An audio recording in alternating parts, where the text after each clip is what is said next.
this is going to be a weird one. Why's that? Because Ozzy passed away. Who saw that coming? I didn't hear about that. What happened? It's where were you when it happened?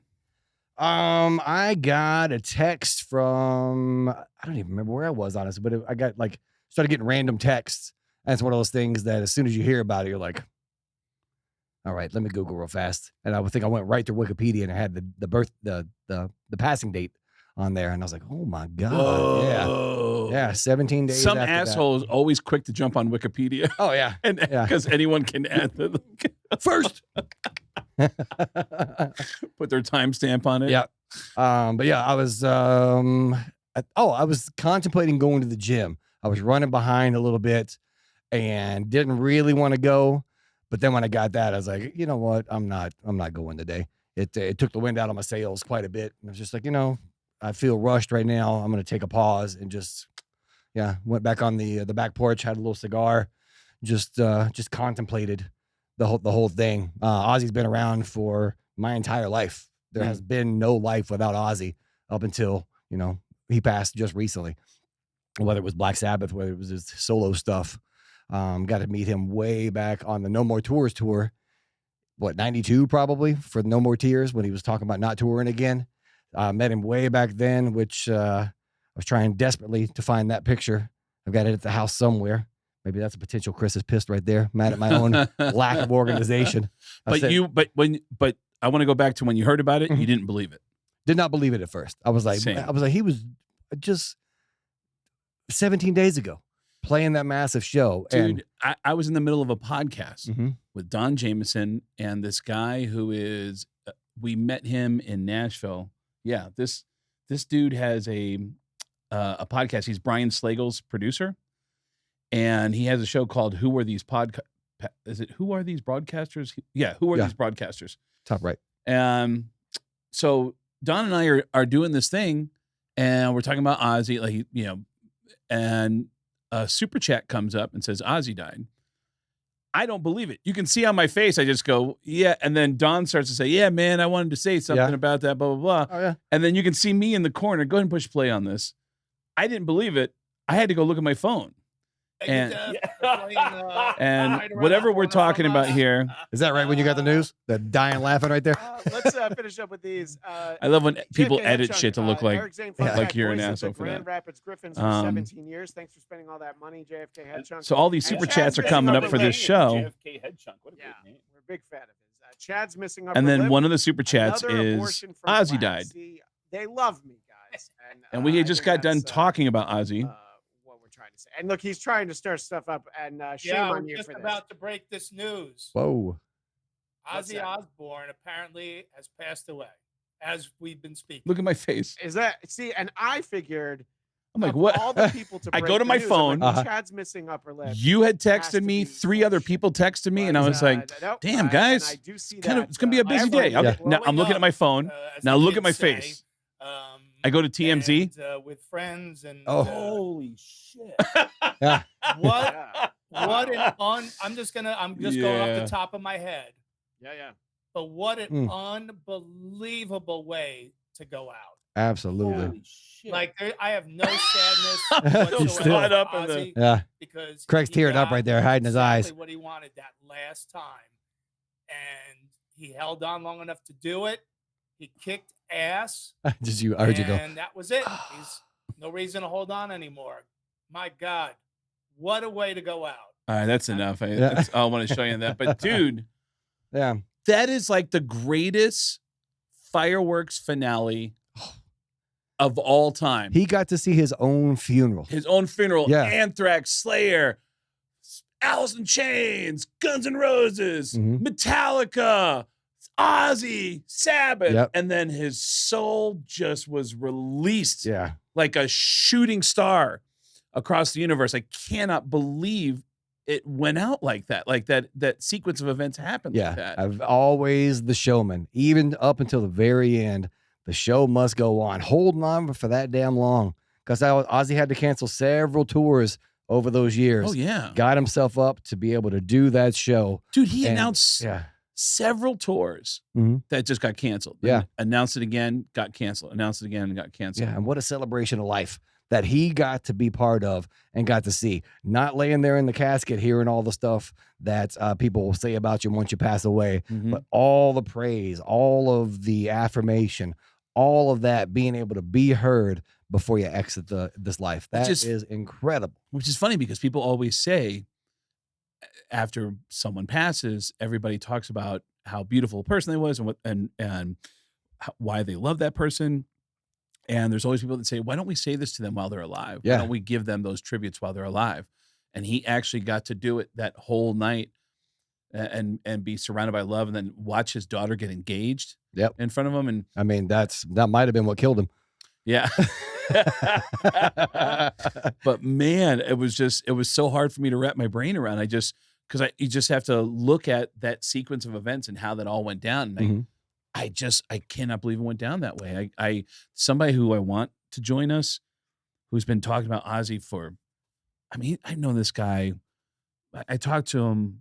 He's been talking about Ozzy on a regular basis for years, but recently in the last few months, so proud that he was going to get to stand on stage with Ozzy and be a part of his final performance. And that's Mike Inez. Oh yeah. Mike had been talking for months about, man, Ozzy wants me to be on stage with him right before Sabbath comes out. And I even said, like, do you want me to share bass duties with other people? And they said, no, we want just you and Zach, which makes sense because it's less chaotic, Absolutely, and you can just carry the show. Just those solid guys carry was it 4 or 5 songs they did? I think so. I still haven't watched the performance. I've only seen clips on it. And as a kid, I was scared to death of Ozzy. Yeah? Yeah, dude, I had heard, because I started getting into music. I started getting into like rock and metal, but there was this urban legend that spread all over the country. I was living in Arizona at the time. I'm a teenager in Arizona. I've talked to people from New York, Seattle, Florida, who all heard the same thing, that Ozzy goes on stage and he throws puppies in the crowd and says, I'm not going on stage. I'm not performing until you kill these puppies. and the same thing, by the way, the same urban legend carried over to Marilyn Manson decades later. People said that about Marilyn Manson. I was like, that was Ozzy. Yeah. And it wasn't even Ozzy. It was just, but there was these crazy stories about Ozzy, and it all stemmed from him biting the head off of a bat, which was an accident. But he leaned into like, wow, this is great publicity that I'm so evil. Yeah. There's another great story about Marilyn Manson that was circulating around, that he had a rib removed so that he could blow himself. His own dick. Yeah, I was going to say a little nicer for the YouTube page, but so he could blow himself, perform fellatio on himself. So when we took Marilyn Manson out on the road with us, Ivan gave him a cake that was just a rib bone. No, really? That's hilarious. I thought that was great. Yeah. Oh, what a great story, man. Yeah, but the Ozzy stories just scared me. And then as time goes on, you start to realize, this guy's just, it honestly took his death and all the tributes to his death for me to realize, God, the guy never hurt anybody. Yeah. We were talking about that after he passed. I was like, how amazing is it that he has been in the public eye for as long as he's been, at the level that he's been. And I have never heard a story about Ozzy Osbourne being a dick. Not once. Over how many, 77 years of being in the public eye, for at least 50 of those. People in San Antonio hated him for pissing on the Alamo. Had he been to the Alamo though? But he had never hurt anyone. He had never and then the TV show, The Osbournes, shows him as this totally vulnerable goofball. Yeah. Who is just Did you ever get a chance to meet Ozzy? I stood in a hallway once when he passed me at an Ozfest show, but I never actually shook his hand and had a conversation with him. Yeah. When I was at that No More Tours tour, I was just in college radio at that point at WRFL in Lexington, and my buddy Will got us backstage passes and a meet and greet for Ozzy Osbourne on that tour. And when we went back there, he spent probably 15 minutes just talking to the two of us. You're kidding. 2 radio dudes in college radio doing a heavy metal show. And he was talking about how much I hate doing videos.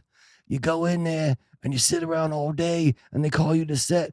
hey, do this, do that for 2 minutes, and then you go back to the trailer and you're in there for another 3 hours. I hate fucking doing videos. Wow, Yeah, really? yeah, it was wonderful. Meanwhile, you're just staring at him like, yeah, dude, I'm hanging out with Ozzy. Yeah, hanging out with Ozzy. Like, I wish I could hate doing videos. have you ever had a moment with somebody who you were so much of a fan of that they talked and you didn't process any of it? You just stared at them? I don't think so. I don't really listen to most people. I remember doing that with Nikki Sixx, and I was opening for Motley Crue in Anchorage, where you and I are going. Yes. You and I are going to be in Anchorage doing the shows in Wasilla and Anchorage, but I did 2 nights opening for Motley Crue where I did the same thing I did with Pantera, same thing I did opening for Corey Taylor, same thing I did opening for System of a Down and Metallica, where I go out on stage and I say, hey, my name's Craig. I'm Motley Crue's tour manager. Yeah. You can actually see video of that one on YouTube of me opening for Motley on stage in Anchorage. And I ran it past Nikki like, hey, do you mind if I say that I work for the band? So, and that way people will listen to me and then I can make jokes. Yeah. And Nikki was like, yeah, that's fine. And then on the second night, he walked over to me in catering and he goes, so you told people we're recording a live album, dude? And I go, well, yep. that's the thing I said. So that's where it started with you. And he goes, I got text messages from friends of mine in California saying, dude, why are you recording an album in Anchorage? Why don't you do that in LA? And I go, well, that was the joke, you know? And then he starts talking and I'm just staring at him like, God damn, dude, you are Nikki Sixx. Like I didn't hear a single word that came out of his mouth to that. Yeah. Because I'm staring at him like all those videos, girls, too young to fall in love and looks to kill, all that stuff. And I'm like, God damn, dude, you are Nikki Sixx. Oh, they're chastising you. Yeah, while he's chastising me. I couldn't believe it. It was surreal. Tommy Lee had a total opposite. Like, dude, I saw you. I heard people cheering. And I was like, dude, what's going on? You were like, we're recording a live album. And I was like, yeah. And I go, dude, this is fucking nuts. Like, he was totally into it. Yeah. And again, it was another like, yeah, Tommy, what's up, Tommy Lee? What's up? Like, I was just, so I was thinking. Just pictured him driving that boat. Yeah. With his third leg. Yep. God, how nice it must be to have a dick that has an elbow in it. Well, let me tell you, Craig. Let me tell you, it is all that it's cracked up to be. What a gift. It's what a cool thing to be known for that. Like everywhere you go, like, hey, man, he's got such a big dick. He's tired of talking about his big dick. Yep. It's actually much like that pole vaulter. That lost the medal. Yeah. He lost the medal, but he won. He definitely won the Olympics. The way that some artists are tired of talking about a certain song because it's just so big and it's so popular. His dick is so big and so popular that he's tired of talking about it. Yep. God, what a gift that is, man. Like, let's go ahead and put that on the screen real quick. Yeah, let's throw his dick up on Chris's face right now real quick. But yeah, man, the Ozzy story, shocking. Saw a lot of people getting really emotional about it. And I'm hearing this a lot from people. I cannot believe we now have a world without Ozzy Osbourne in it. Same. It's really crazy to me. Yeah. I was not a huge Black Sabbath fan. I was a fan of all the bands they influenced. But Ozzy was the most playful, likable, silly dude, you know, very much like Lemmy. And I know him and Lemmy were really good friends. Yeah. And like Lemmy, I could understand a fucking word either of them said, you know. Very engaging listening to either of them, but engaging because you had to really focus on what to understand what in the hell they were saying. It's much like talking to Andy James. Andy James is the Ozzy Osbourne and Lemmy Kilmister of Five Finger Death Punch. Is that right? Because it's like, my God, between him and Zoltan. Really? Hungarian. Yeah. Andy James with his English accent. Yeah. God, if AI, please come up with real-time closed caption. What you can wear on some Ray-Ban glasses and just filter it all through there. Which, by the way, this is kind of crazy because for anyone who's been watching this show for 26, 27 episodes, wherever we're at right now, you're not a podcaster. You're a rock star. That's your main job, is being a rock star. And you Craig, start. And you haven't been on the road this whole year. Yep. And you just got back from doing some shows. I did. Did you forget what it was like to be a rock star? I forgot how fucking great it is. My God. I mean, granted. Dude, I'm going to be, before you finish the rest of that thought, honest to God, I have heard that from so many people who have that job now. Yeah. Or used to have that job.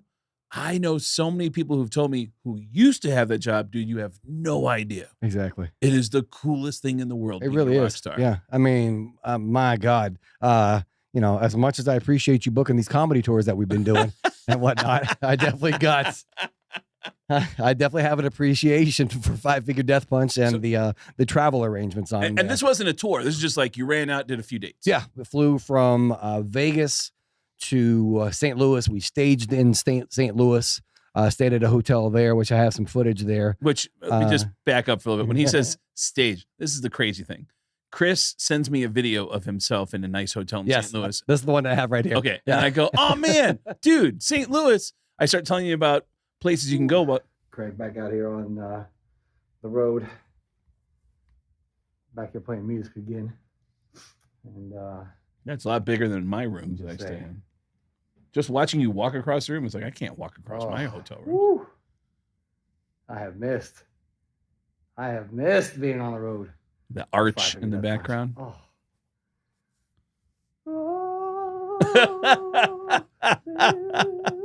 The impossible dream. I think that was in the... Wow. Yes. So, in the key of G, A, and Y. Ghey is what that is. But yeah, when I came into the room, the door was here and there's like a corner and then you open up into the room. As soon as I turned that corner and just saw the St. Louis arch in that big, huge window, I was like, oh, I am not in stand-up comedy anymore. So to explain to people, big bands like Chris's band, Metallica, Aerosmith, all these massive bands, what they do is they hub in one city. Hold on.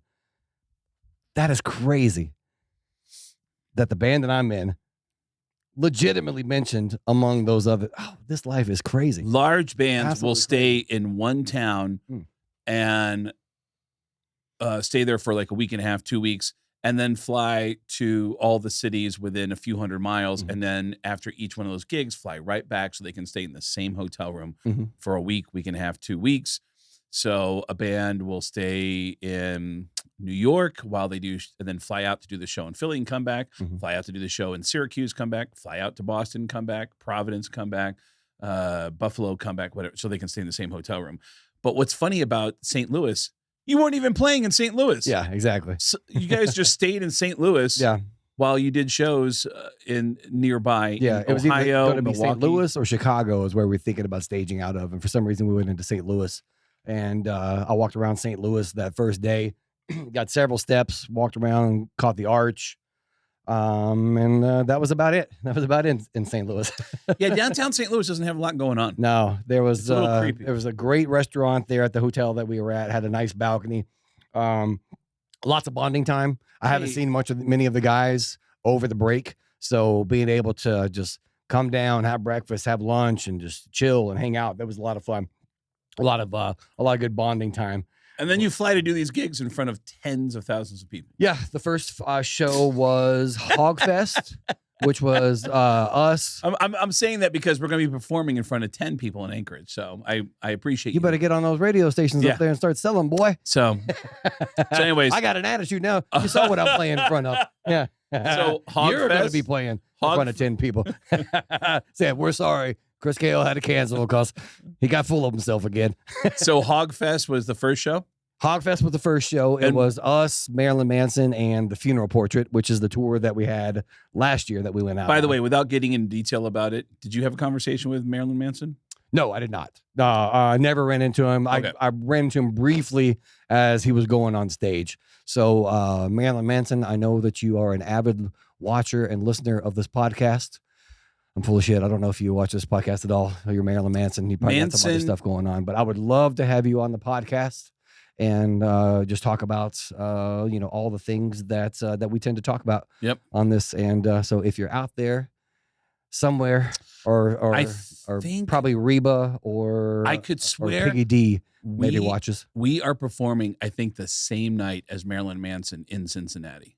Oh, nice. I think we're on the same night. There we go. Yeah. Have we announced that date yet there, Craig Gass? Yeah, it's locked in. It's October 17th. We're performing in Cincinnati at the Madison Theater. So another show will be WKRP in Cincinnati. I've never done shows in Cincinnati. I don't know why. Never I done grew shows. up going to shows in Cincinnati. Bogart's right there on Heard of- Vine Street. Yeah. Came in second place in the Bogart's Royal Rumble. Yep. But I think I won that long-term war I came too, in fellas. 5th place in the Best Buns of Santa Monica contest in 1987 and That's how we met. 1989. Still got a scab on the inside of the inner lip. Yep. Yep. But Hogfest is the first show. Yep. Marilyn Manson is there. It was great. Awesome show. We've played there many times at that same concert venue. Where is Hogfest? That is in Cadott. Cadott. Yeah, Cadott. In Wisconsin. Cadott, Wisconsin.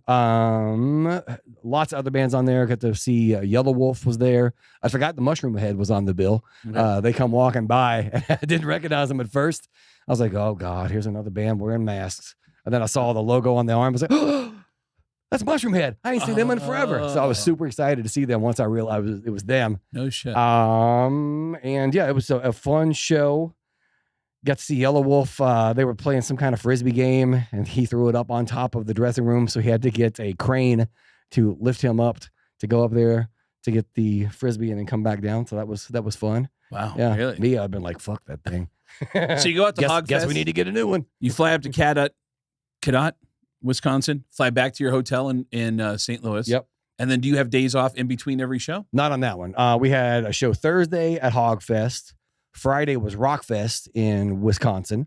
So a couple of shows in Wisconsin. Did you? No, I'm sorry. Hold on. Milwaukee is where we played. See, this is the life. No, but did you Then I go get to back leave. to St. Louis and then up to Yeah. the wow? Flew back. Flew back to St. Louis, spent the night, and then the next day got up and flew right back to Wisconsin. Yep, flew back, and Except then in Milwaukee. I was going to that Rockfest was awesome. Lou Brutus was there. Okay. Got to hang out with him for a little bit. Actually, no, I'm getting mixed up. I don't even know where the hell we played now. My life has been so busy. So, but were you feeling rusty when you got on stage in front of these? No, it's one of those things. Like even in rehearsals, I did not pick up my bass since the last show in like late October, early November last year. I played some guitar, like writing and stuff. But as far as going back and playing any Death Punch songs, listening to it, I hadn't done any of that whatsoever. Really? I was just like, oh, it's much like what's his name, Allen Iverson. Practice. We're talking about practice. Muscle memories there. Muscle memory, yeah. And it's funny because you'll be in your head when the song's getting ready to start that you're in rehearsal and you're like, oh my God, am I going to be the one messing this one up? Right. I don't want to be all eyes on me in this room. Out on stage, absolutely look at me. But in that room, you do not want to be the one that everybody's looking at because that means you're fucking up. And just muscle memory, right back into it. It was like getting back on a bike. There weren't moments during the shows where you kind of go like, okay, how does this one like? Wow. Yeah, it's like the back of the hand. I'll do that in stand up if I'm not on stage for a week or two. Really? Yeah. I'll be like, where am I going with this again? And I'll be like, oh yeah. Yeah, many more words to remember though. Like I'm just going back over patterns on the bass, you know? Oh yeah, true. Yeah, so it's not as much try to memorize and try to relearn and rehash. But both of those shows went awesome. And then I wanted to go to Inkcarceration early. We were playing Inkcarceration in Mansfield on Sunday. Gotta explain. Inkcarceration, is that the one that is at the place where they filmed Shawshank? The Mansfield Reformatory. The actual prison they filmed Shawshank Redemption at. Yeah. They do a concert festival there now. It is awesome. Yeah. That is insane to me. Roll the footage of the drive to the stage. Oh, hold on. Yeah, that's the show right there. Okay. That's the stage next to ours. That's not even the stage we're playing on. Look at that. Whoa. Such an active crowd. It did not feel like the last band on a Sunday on a 3 or 4 day festival. Whoa. Yeah. That felt so good. And, here we go. This is my drive to the stage. Okay. Oh, look at that. No way. Yeah. Mansfield Reformatory right there. Wow. I know that Josh was doing a haunted tour in there. Yeah. And he wanted you to be a part of it. Oh, yeah. We got to film Paranormal Prisons on that one. Do you have... Ooh, Craig, look at this. Oh, yeah. This will be filming inside the spot. My rock and roll life. Out here at the Reformatory. No way. Oh, yeah. Film Shawshank Redemption. Look at all that, man. That's my room, right there. Chris Hanging out here. was showing off doing? to his friends. I'm out here hanging out with all the cool kids. Somebody else wants to say hi. Yeah, fuck you. Enough said. Fuck you, Craig. Fuck you, Craig. Craig's feelings were hurt once again. My, oh my. Wow, that is so cool. But you guys actually did like lights off walking around that prison, right? Oh, yeah. Yeah, he's got all the ghost hunter machines and whatnot. The EMF, something or other. The machines like to Yeah. detect energy. Yeah. That guy we just saw, Josh Bernstein, was on an episode with us talking about, I mean, first of all, Josh Bernstein used to run Revolver magazine. And Josh is just a guy who gets shit done. Oh, yeah. He's run a lot of metal award shows, a few roasts that I've been a part of. Mm-hmm. The roast of Corey Taylor that I did, the roast of Dee Snider that I did. He did the roast of, was it Zach Wilde? I think it was a roast of Zach Wilde, Mm-hmm. and that Eddie Trunk got in a little bit of trouble for making jokes about Sharon. And I think there was one other roast, but Josh is the guy. And I like that Craig has given him all this praise here at the in the podcast because Josh is about to shit on me. Nope. After we recorded that episode, I don't know if you remember or not, you and I were like, "Oh, thanks for coming in. Gotta go." And Josh was standing outside waiting on an Uber. I had no idea. Chris told me afterwards, he goes, you know that Josh was just standing outside waiting for an Uber to pick him up. And I was like, you're kidding. And we both left with 2 cars that we could have driven him back to the strip with. Yep. And I was like, that's Craig's friend. I'm not taking him. Just a couple of assholes. Yeah. Fucking full of ourselves. Get him in here. Use him for the clicks. Okay. Get the free Vinnie Paul cookbook that he put out. Yeah, because he was in here promoting. If you look at the Vinnie Paul episode, Josh had a great relationship with Vinnie Paul. Vinnie Paul used to do a advice column for his magazine. Yep. And Josh wanted to make a book of all the advice he'd given out. And Vinnie said, I actually want to do a cookbook. And so post-mortem, he actually put together this amazing cookbook with actual recipes that I guess Vinnie, and you would know, you've been to his house. Yeah, I've eaten Vinnie's food many times out on the road. Yeah. So Josh's episode is a really great one where we have a great couple of Yngwie stories in there. And there's somebody who reached out to me who played with Yngwie that wants to come on and just tell us Yngwie stories, which I cannot wait for. How about that for a teaser? Those at home. Dude, stories. I know a guy who lives in this town who has one of the funniest Yngwie stories, who's a musician that everyone in this audience would know. And I'm hoping he'll come on and tell it someday here. Hell yeah. But anyways, we always lose focus on where we're going. But yeah, but Josh said hello in that one. And I've got some footage from, I forget what the title is on there. It's a daytime video from that same festival. Okay. Inkcarceration. Yeah, here we go. Watching Nothing More. Look at all those people out there in the daytime. Just a massive show. Got another big one out here today, Greg. Playing Inkcarceration. I'll see you in the studio, but the man next to me is not going to see you in the studio. Wants to say hi real fast. Hey, buddy. What's happening? What? Mr. 3 Days Grace. No what the hell are you shit. doing?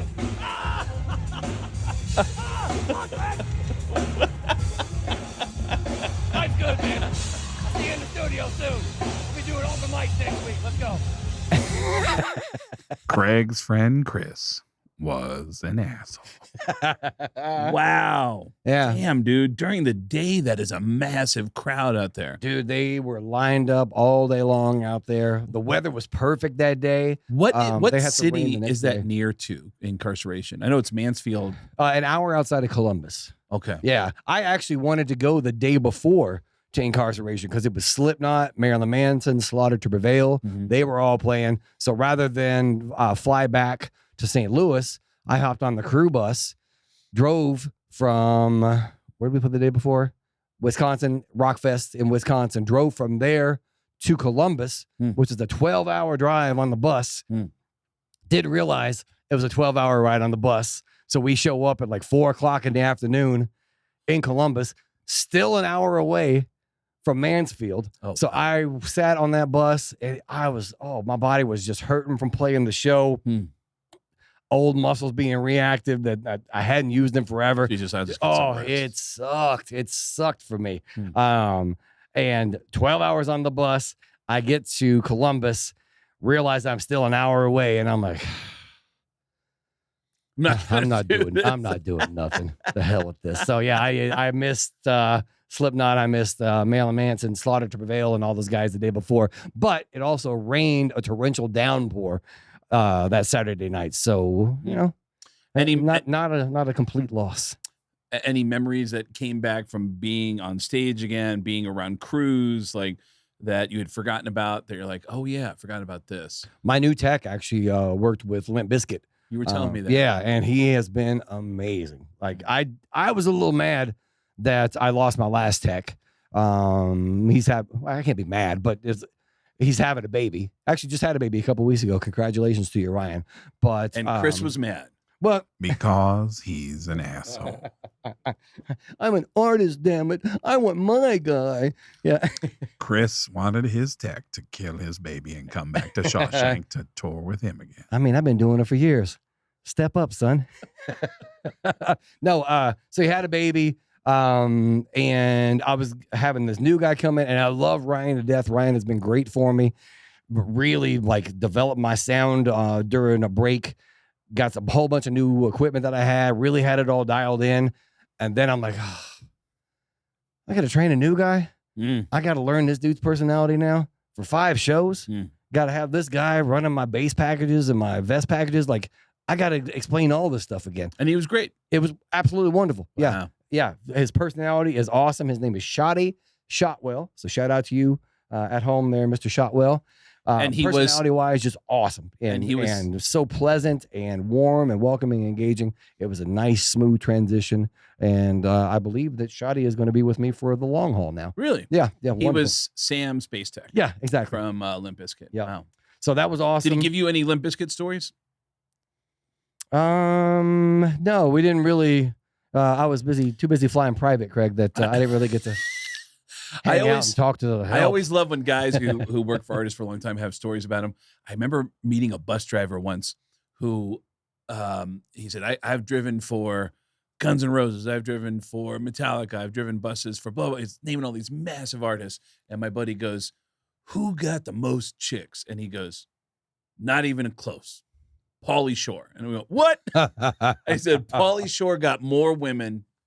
He goes, it's not even close. He goes, I could not believe the amount of women that would come on and off the bus with Pauly Shore.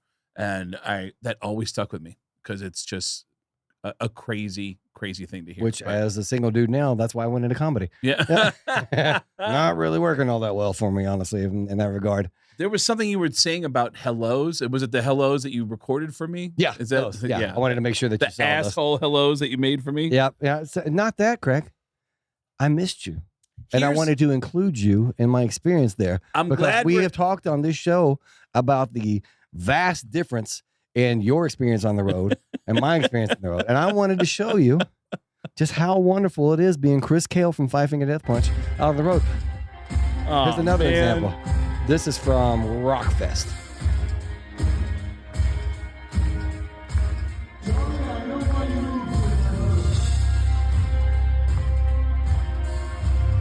I'm glad you're showing me this because I got footage of me going on stage too. I was hoping you would. I didn't want to do all the heavy lifting on this podcast today. Actually, look at that. There's no heavy lifting. That's good right there. That's all that is. And that was at what festival? That was Rockfest.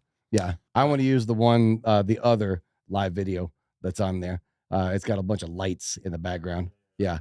Because this one is this is the moment we're running right now. So this is the moment for me. Like when I'm on stage, I'm performing. Right. I don't really think about that which is in front of me. I know I'm aware of it, but I'm not consciously thinking about, oh my God, this is awesome. Because it's my job to get up there, perform, do what I do to give the show to the people that are out there in the crowd. And luckily we play for a ton of people out there.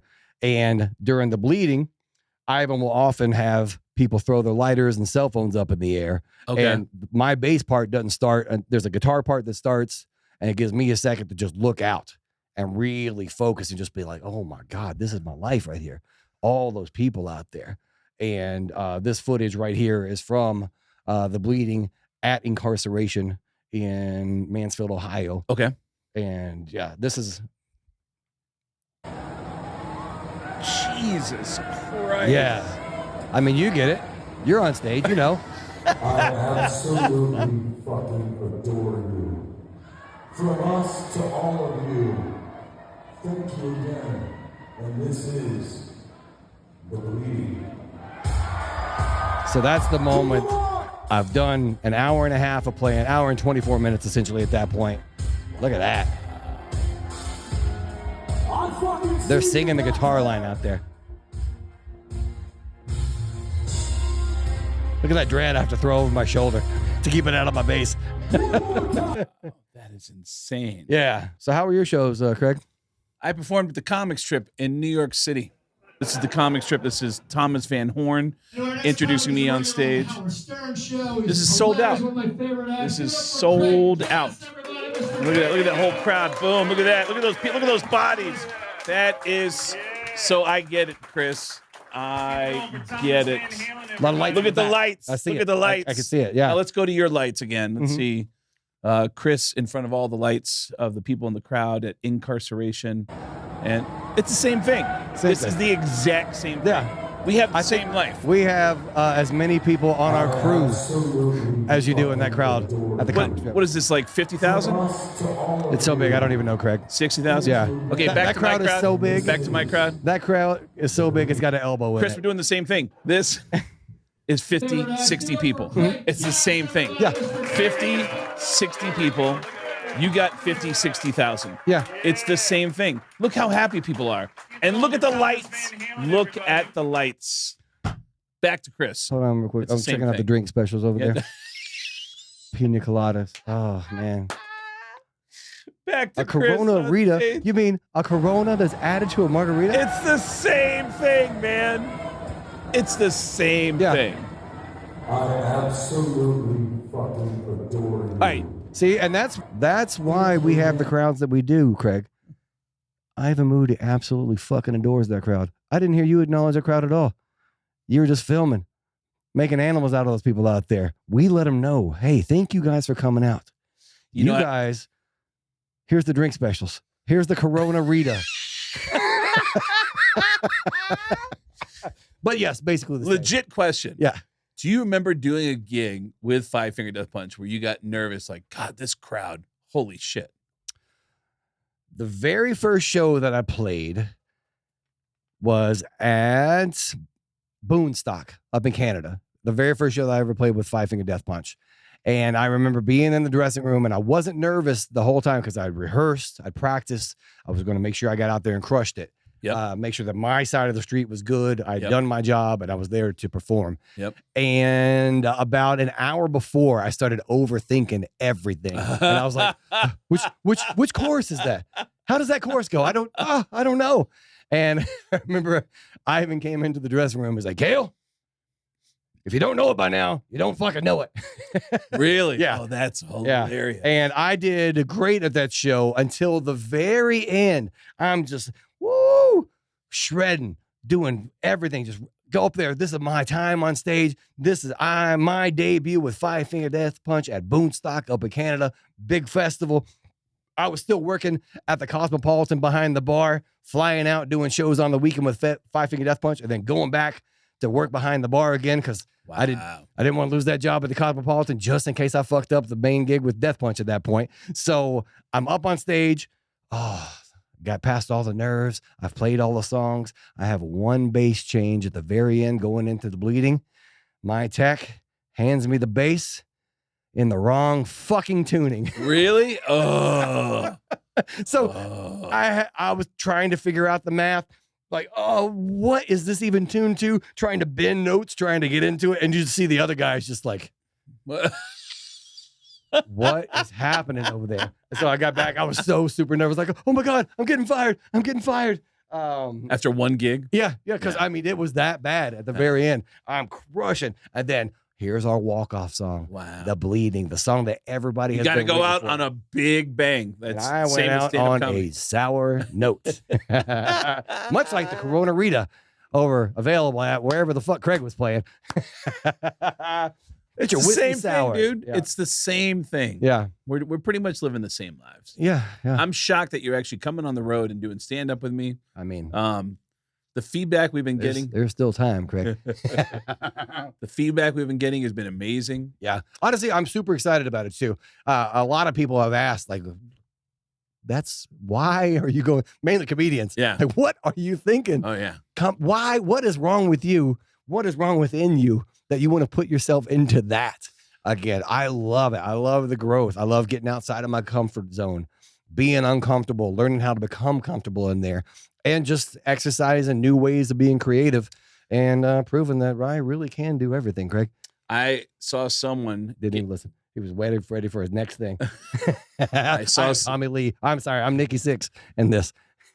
I saw someone get out of their comfort zone and put themselves out there that, in my opinion, was a bad move.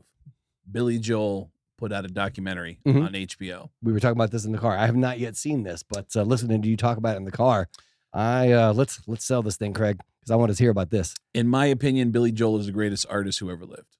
I love Billy Joel. Ever. I wasn't a fan of his until I saw him live. I saw him when I was 16, 17 years old. I borrowed $20 from my mom to go see Billy Joel. And did you borrow it or steal it? I borrowed it. Okay, making sure. Because the question you need to ask is, did I pay it back? I already know that answer. I borrowed $20 from my mom. We saw your comic strip crowd right now. You're still trying to work to pay that shit off. I borrowed $20 from my mom to go see Billy Joel. Really was hoping I might see Christy Brinkley at the show. And Billy Joel comes out, and you just go, for 2 hours, you just go, oh, shit. She's still not out here yet. I've been waiting. What is with this piano man crap? Where is Christy Brinkley? I paid $20 for this. Every song is something you know. Okay. Every song has been a part of your life. Every song is just out there. It's just, it's in the ether. And in between songs, Billy Joel is just so likable. And I just, and he's, being from New York, he's from New York. He seems so familiar to me. He does this documentary, which is brutally honest. And there's a couple key points that I'm going to leave out. But what's interesting is addiction keeps coming up in this dude's life. On his part. Not from him. Oh. Everyone in his life is like addiction, drugs. Well, I had to leave because what's that say about him? That everybody needs to get fucked up to be around this dude. At one point, there's a span of like a couple of months or maybe a year or two where he drives his car into multiple houses. Billy Joel does. Okay. And Billy Joel, they have one person describe what had happened. They have somebody else describe what had happened. That's and awesome. Then they go to Billy, and Billy goes, hey, I do want to say that, the rumors and things about me have gotten to the point where people go, oh, yeah, and you had a bunch of DUIs. And that, for some reason, that rumor has been out there that I had a few DUIs. And I didn't. I haven't had a single DUI. So all of you saying I had a DUI, fuck off. Not true. And I'm like, you drove into multiple houses. How are you driving into like one house? Chris Kale drove his car into some dude's house. It's like, oh shit. Hey, we've all got our things, Craig. We've all got our things. I was shocked by that. And there is one move you will absolutely, anyone who watches this will absolutely fall in love with Christy Brinkley. Not just because she's beautiful, but because she is a beautiful human being. From the moment she starts talking, you're like, what a wonderful woman. She's just a ray of light. She's just sunshiny, likable. Yep. And then you realize she was yapping in his ear the whole time. Oh, what about me? What am I doing? And he was like, I ain't drinking, but I'm done with this. Yeah. Turn that car right into the house. Dude, he starts, there's a point in his life where he got screwed financially, and he's like, I got to go on the road more to make money. And he starts moving. Welcome to the business, Billy. Welcome to the business, son. Starts moving away from his personal life. He just had a kid. His kid's adorable. All the footage of his kid is just so sweet. And he's like, well, now I got to get on the road, and I gotta make some money. And the interviews, his face is getting puffy.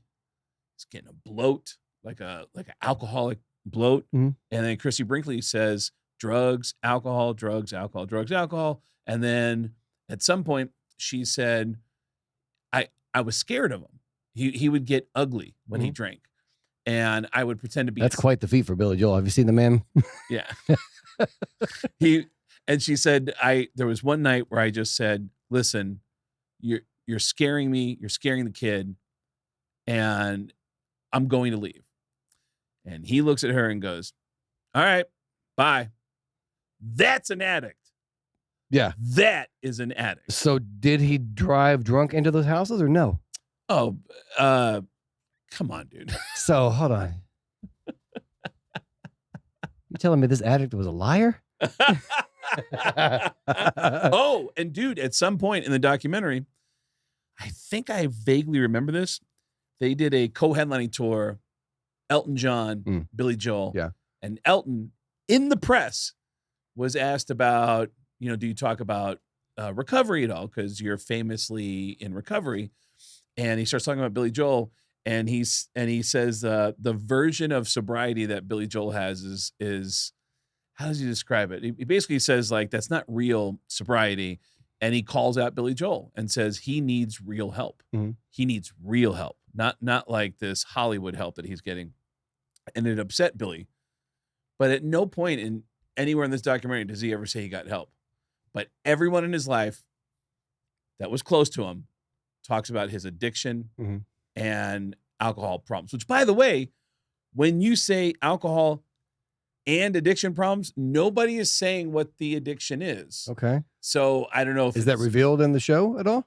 It just keeps coming up as like alcohol and addiction. Okay. And Well, alcohol and drugs. Okay. Alcohol and drugs, alcohol plus addiction issues, alcohol plus addiction issues, and and they never reveal what the actual addiction is. So you can guess. Coke. I mean, Coke's not good for a singer. Coke right? Zero's, if I find that right. But cocaine's bad for your voice, right? Isn't it? I'm in a heavy metal band. It works well for me. Yeah. Give me a nice rasp. Yeah. That drip down the back of the throat. But it's weird. I love. I'm triggered. I'm thinking about that. Oh, my voice used to sound so good. Everything else around me sucked.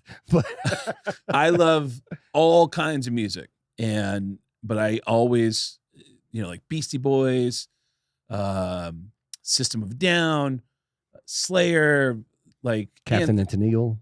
Anything. Honestly, I just love music, man. Depeche Mode. I'm a fan of live music. Yeah. And Billy Joel is easily the best show I've ever seen in my life, just in terms of like the body of work. And I've always felt like he is the guy that I wish someday I find out he's actually my real dad. That's how much I love that dude. And that documentary. You do have an incredibly large head. Yeah. And his head was swelling. So, but I watched a documentary about a guy who I love, and it made me like him less. Oh, yeah. Yeah. He's not a nice person. That's weird what addiction will do. Yeah. I saw him once in Vegas. And, you know what? This actually goes back to the thing I asked you about. You ever talk to somebody and you're so nervous you don't even listen to what they're saying? I saw Billy Joel perform at MGM Grand Garden Arena. A friend of mine who works for Billy Joel gets me into the show, and I bring Brent Fitz as my +1. Brent Fitz, drummer guy here in Vegas who plays Slash and a bunch of other bands. Really nice guy. He's Canadian, so he's a nice guy. One of the guys that helped me get my audition with Five Finger Death Punch. So thank you, Brent. Is that right? Yep. Because he was friends with Jason Hook, and I told him, Jason, in the text or the DM that I sent him on Facebook, they check your mutual friends. I'm sure they'll all give me a positive recommendation. He went to Todd Kearns and Brent Fitz. Like, what's the deal with this guy? And both of them gave me a glowing recommendation. So no shit. Hats off to Todd Kearns and Brent Fitz for helping me open that door. Well, so Brent Fitz and we walk in to the Billy Joel concert, and we got a great seat. We're like in the first couple rows, and I go, hey, you want something to drink? I'll go backstage and go steal something out of catering. And I go, you want a water? And he goes, yeah, give me a water. So I go. You did the same thing at Green Day too. When I was with, hey man, come on back. We got a lot of water. We got a lot of water, Craig. Whose check is this coming out of? So thank you, Billy Joel. I start walking down the hallway to where catering is at. Billy Joel is standing in the hallway. My all-time hero, my all-time everything is standing in the hallway. Your never been possible Daddy. I'm hoping he is my dad. And in fact, after watching several hours of bad decisions with drugs and alcohol, I'm certain he's my dad.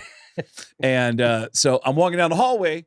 I see Billy Joel standing in the hallway, and he's standing in a spot where there's no security, no nothing. Which means your golden opportunity. Here we go. Yep. Craig Gass, stepping up. I pass him, but I talk as I pass him. I go, "Hey, Billy."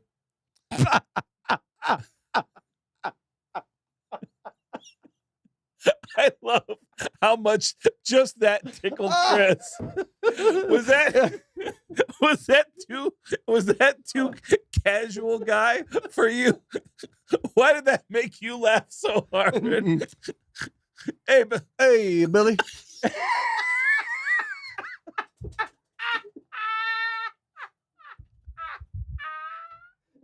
Knowing the story that I've heard about Billy Joel, there's no way he liked that shit at all. His reaction was not this.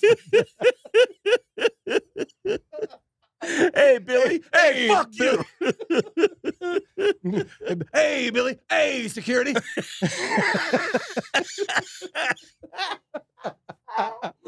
Hey, Billy. Get this Make-A-Wish out of here.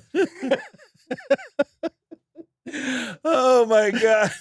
Tell your mom I said never to send you back up here again.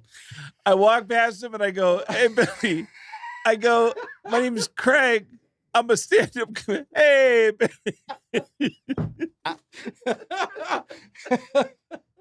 Billy Joel is such an asshole. Just on sight. I'm so unlikable to Billy Joel that he's like, I'm going to punch this guy in the throat. The only thing that would be better about his reaction. Hey, Billy. Yeah. Hey, Billy. I'm a comedian, Craig Gass. That sounds fun.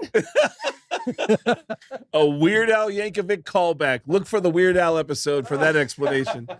Oh, my God. Hey, Alfred. Hey, Weirdo.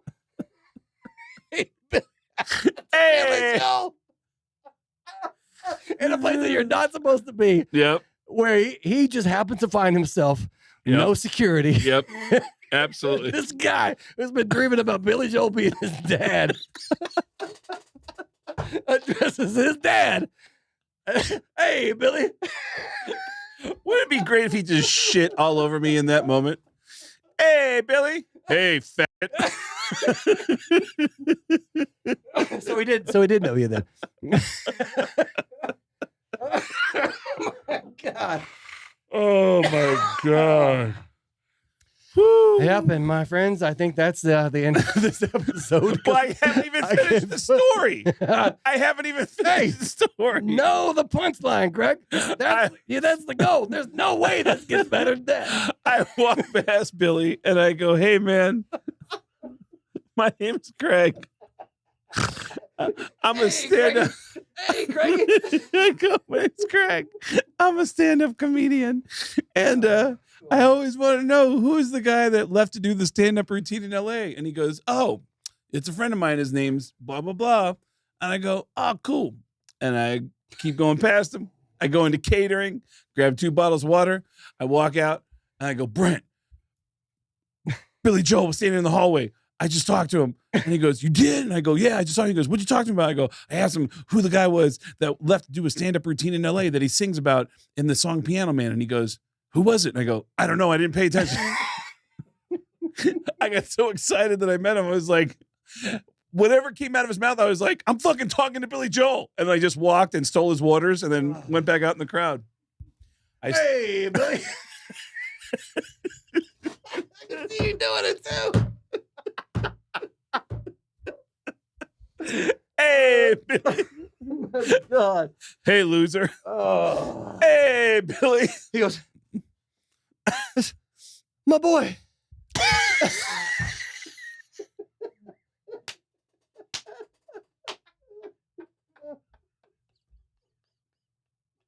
There is something about that specific delivery that you give that makes me sound so douchey. Hey, Apparently, I'm getting pretty good at doing impersonations too. hey,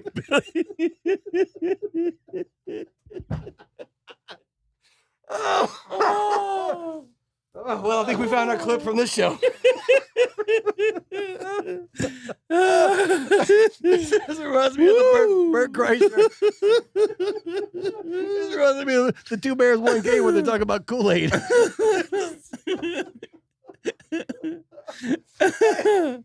I think we know the title of this episode too. Hey, Billy. hey, Billy. Hey, fat tits. What do you want? Hey, Billy. Oh. Holy shit. I got excited, man. I met my. Me too. The look on your face when I said I casually walked by and went, hey, Billy. Oh, my God. All right. That's right, guys. We're coming to Anchorage, Alaska. Content like this on stage in Wasilla, in Anchorage. Wasilla, Anchorage, Cincinnati, coming soon to Green Bay, Anaheim. All the dates are at getgas.com.